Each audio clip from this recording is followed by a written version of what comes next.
The Cats of Ulthar by H.P. Lovecraft. It is said that in Ulthar, which lies beyond the river Sky, no man may kill a cat. And this I can verily believe as I gaze upon him who sitteth purring before the fire. For the cat is cryptic and close to strange things which men cannot see. He is the soul of antique Egyptus and bearer of tales from forgotten cities in Meroe and Ophir. He is the kin of the jungle's lords, and heir to the secrets of hoary and sinister Africa. The Sphinx is his cousin, and he speaks her language, but he is more ancient than the Sphinx, and remembers that which she hath forgotten. In Ulthar, before ever the burgesses forbade the killing of cats, there dwelt an old cotter and his wife, who delighted to trap and slay the cats of their neighbors. Why they did this, I know not, save that many hate the voice of a cat in the night, and take it ill that cats should run stealthily about yards and gardens at twilight. But whatever the reason, this old man and woman took pleasure in trapping and slaying every cat which came near to their hovel. And for some of the sounds heard after dark, many villagers fancied that the manner of slaying was exceedingly peculiar. But the villagers did not discuss such things with the old man and his wife, because of the habitual expression on the withered faces of the two, and because their cottage was so small and so darkly hidden under spreading oaks at the back of a neglected yard. In truth, much as the owners of cats hated these odd folk, they feared them more, and instead of berating them as brutal assassins, merely took care that no cherished pet or mouser should stray toward the remote hovel under the dark trees. When through some unavoidable oversight a cat was missed, and sounds heard after dark, the loser would lament impotently, or console himself by thanking fate that it was not one of his children who had thus vanished. For the people of Ulthar were simple, and knew not whence it is all cats first came. One day a caravan of strange wanderers from the south entered the narrow cobbled streets of Ulthar. Dark wanderers they were, and unlike the other roving folk who passed through the village twice every year. In the marketplace they told fortunes for silver, and bought gay beads from the merchants. What was the land of these wanderers none could tell, but it was seen that they were given to strange prayers, and that they had painted on the sides of their wagons strange figures with human bodies, and the heads of cats, hawks, rams, and lions. And the leader of the caravan wore a headdress with 2 horns and a curious disc betwixt the horns.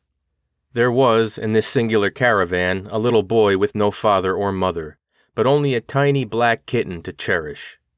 The plague had not been kind to him, yet had left him this small furry thing to mitigate his sorrow. And when one is very young, one can find great relief in the lively antics of a black kitten. So the boy whom the dark people called Menes smiled more often than he wept as he sat playing with his graceful kitten on the steps of an oddly painted wagon.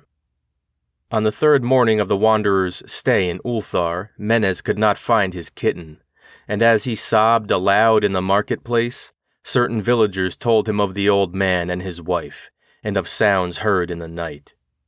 And when he heard these things, his sobbing gave place to meditation, and finally to prayer. He stretched out his arms toward the sun and prayed in a tongue no villager could understand, though indeed the villagers did not try very hard to understand, since their attention was mostly taken up by the sky and the odd shapes the clouds were assuming.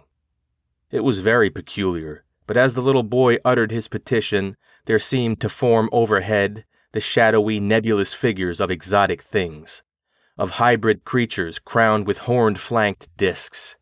Nature is full of such illusions to impress the imaginative. That night the wanderers left Ulthar and were never seen again. And the householders were troubled when they noticed that, in all of the village, there was not a cat to be found. From each hearth the familiar cat had vanished. Cats large and small, black, gray, striped, yellow, and white.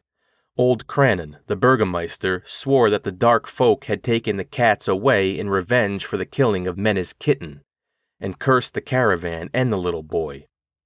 But Nith, the lean notary, declared that the old cotter and his wife were more likely persons to suspect, for their hatred of cats was notorious and increasingly bold.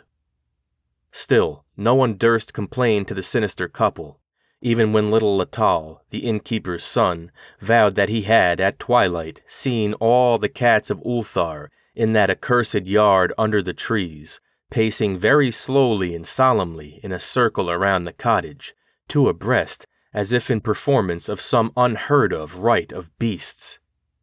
The villagers did not know how much to believe from so small a boy, and though they feared that the evil pair had charmed the cats to their death, they preferred not to chide the old cotter till they met him outside his dark and repellent yard. So Ulthar went to sleep in vain anger, and when the people awaked at dawn, behold, every cat was back at his accustomed hearth. Large and small, black, gray, striped, yellow and white, none was missing. Very sleek and fat did the cats appear, and sonorous with purring content. The citizens talked with one another after the affair, and marveled not a little.